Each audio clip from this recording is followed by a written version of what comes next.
vibrations produced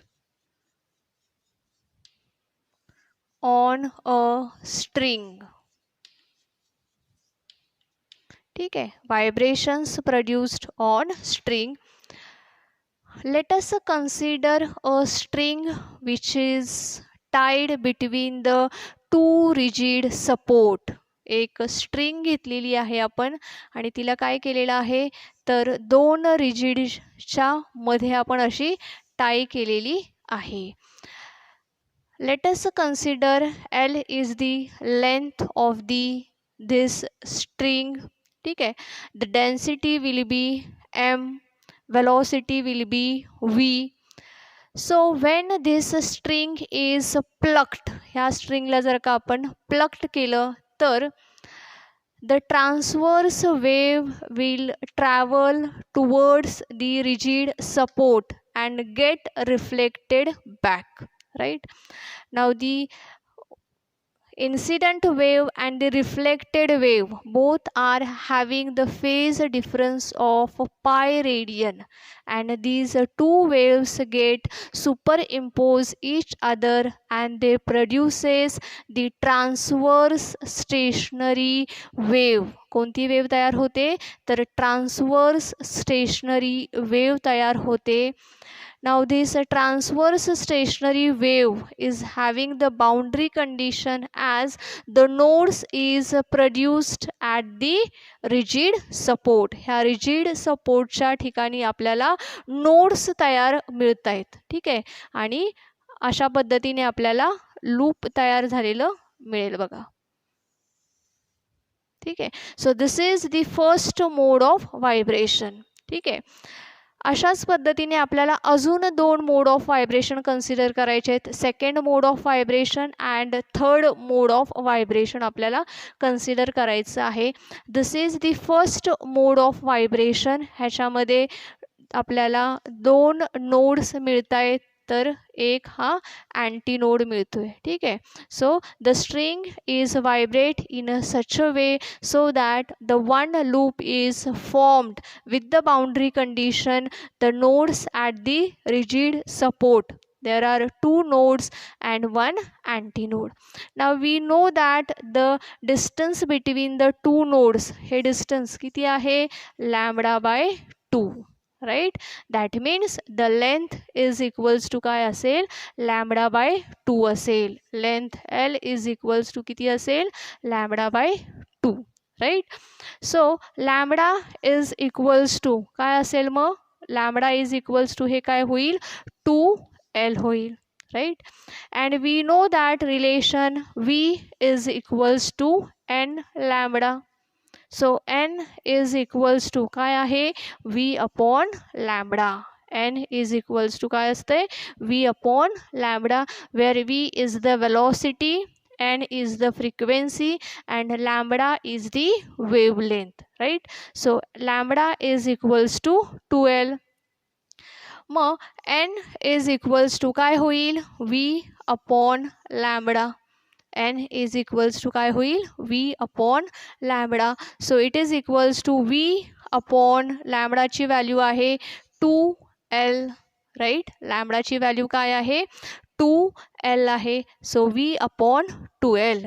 Now V is equals to under root T upon M. So V is equals to काय आहे under root T upon M. V is equals to काय आहे under root T upon M. इयत्ता 11वी मध्ये sound ह्या चॅप्टरमध्ये आपण बघितलेलं आहे की ट्रान्सवर्स वेव्हची velocity V is equals to आहे under root T upon M, right? Transverse वेव्हची वेलॉसिटी किती आहे V is equals to under root T upon M. So हा फॉर्म्युला आपण इथे वापरलेला आहे, त्यामुळे आपल्याला n इज इक्वल्स टू मिळालेला आहे 1 upon 2L under root T upon M ही व्हॅल्यू मिळालेली आहे. So n is equals to काय मिळाले आपल्याला 1 upon 2L under root T upon M, right? So this is the first this is the fundamental frequency. हे काय आहे? Fundamental frequency आहे. Also it is the first harmonic. एक तर ह्याला आपण काय म्हणू शकतो? It is the fundamental frequency और हे काय आहे? First harmonic. ठीक आहे. So this is the first fundamental frequency और it is the first harmonic. ठीक आहे. Now let us consider the second mode of vibration. आता आपल्याला काय बघायचं आहे? तर सेकंड मोड ऑफ व्हायब्रेशन बघायचं आहे. The string is tied between the two rigid support. It is vibrate in a such a way so that there are two loops are formed. एकूण किती लूप्स तयार झालेले आहेत? 2 लूप्स तयार झालेले आहेत. बघा अशा पद्धतीने.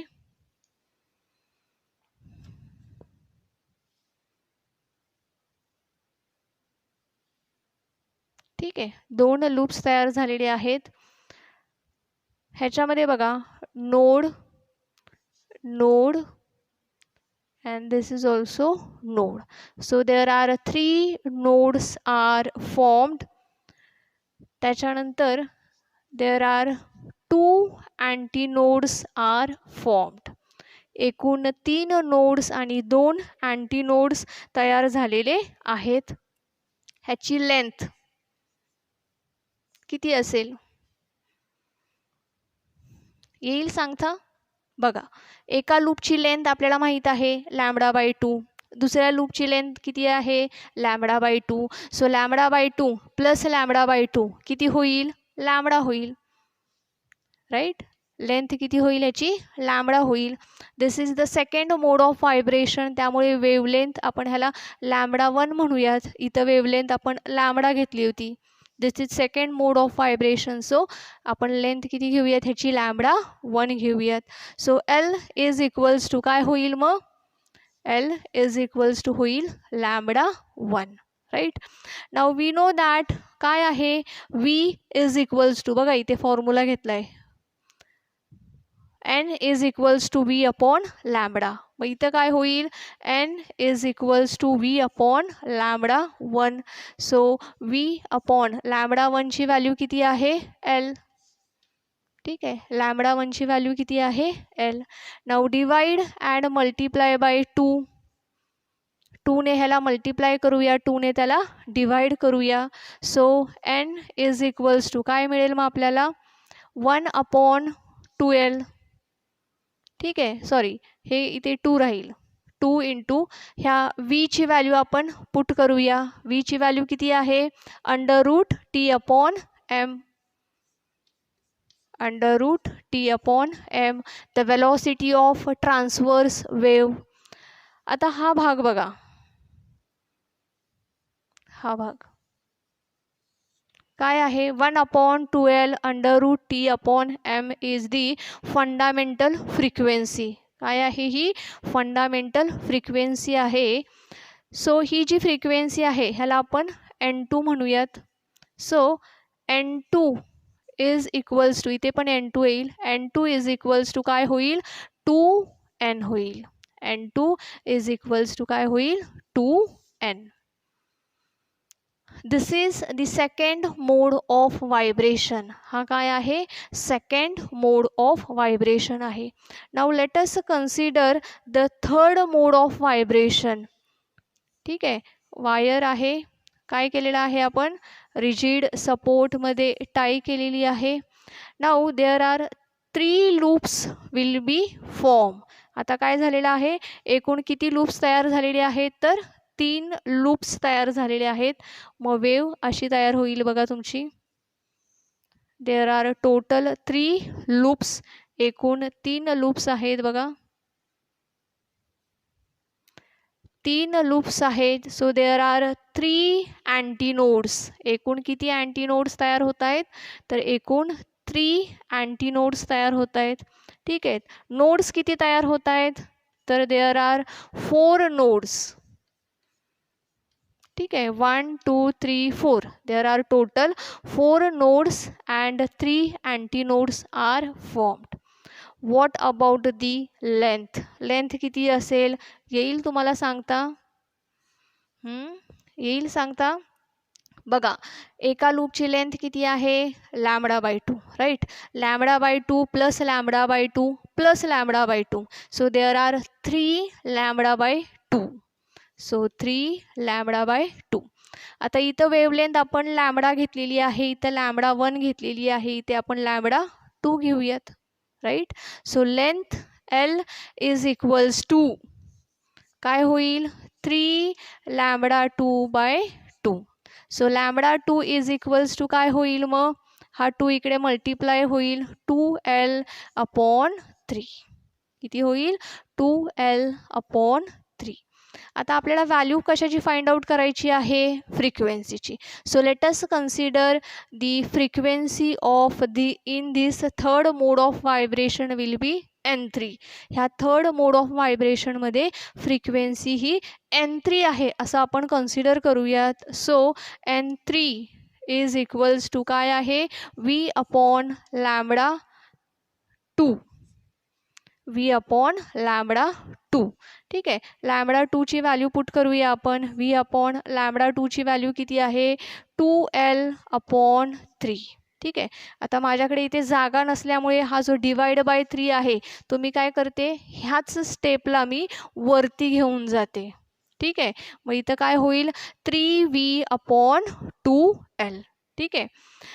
मग पुढच्या स्टेपला काय मिळेल मला N3 इज इक्वल्स टू हे काय होईल 3 × 1/2L. हा V म्हणजे काय तर √T/m ट्रान्सवर्स वेवची velocity right. So 1/2L into √T/m is the fundamental frequency. So इथे काय मिळेल मग मला N3 इज इक्वल्स टू काय मिळेल 3N. काय मिळालंय मला N3 is equals to 3N. Now this N3 is equals to 3N is the second overtone. हा काय आहे सेकंड ओव्हरटोन आहे किंवा हा काय आहे थर्ड हार्मोनिक आहे राईट. हा काय आहे सेकंड ओव्हरटोन आहे किंवा it is the third harmonic. इथलं सांगायचं राहिलं का आपलं हा काय आहे फर्स्ट ओव्हरटोन आहे किंवा हा काय आहे सेकंड हार्मोनिक आहे right. It is the first overtone किंवा सेकंड हार्मोनिक आहे. हा सेकंड ओव्हरटोन आहे किंवा थर्ड हार्मोनिक आहे.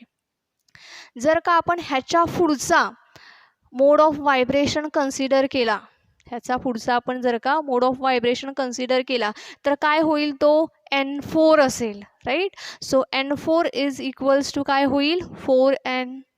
ठीक आहे. त्याच्यानंतर N5 is equals to 5N, 6N, 7N, 8N and so on. जर का आपण पुढचे व्हायब्रेशन्सचे मोड जर का कन्सिडर केले तर आपल्याला कसे मिळणार आहेत 3Nच्या नंतर 4N, 5N, 6N, 7N and so on.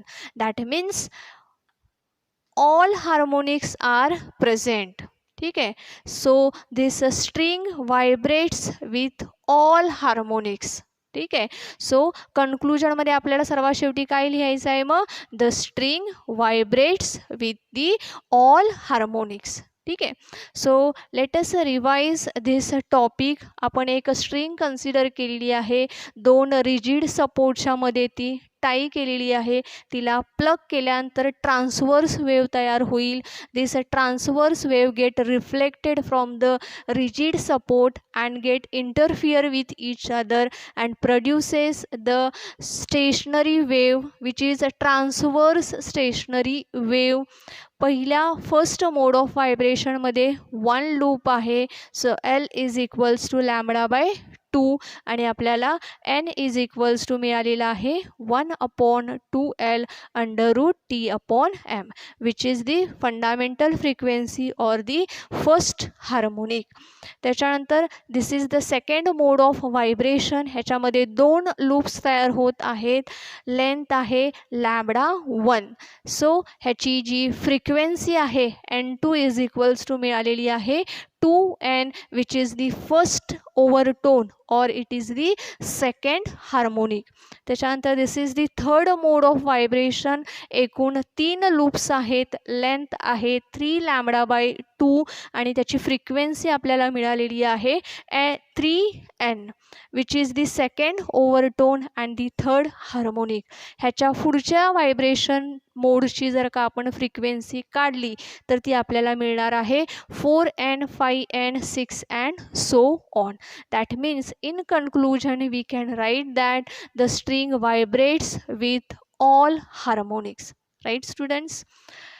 Thank you students.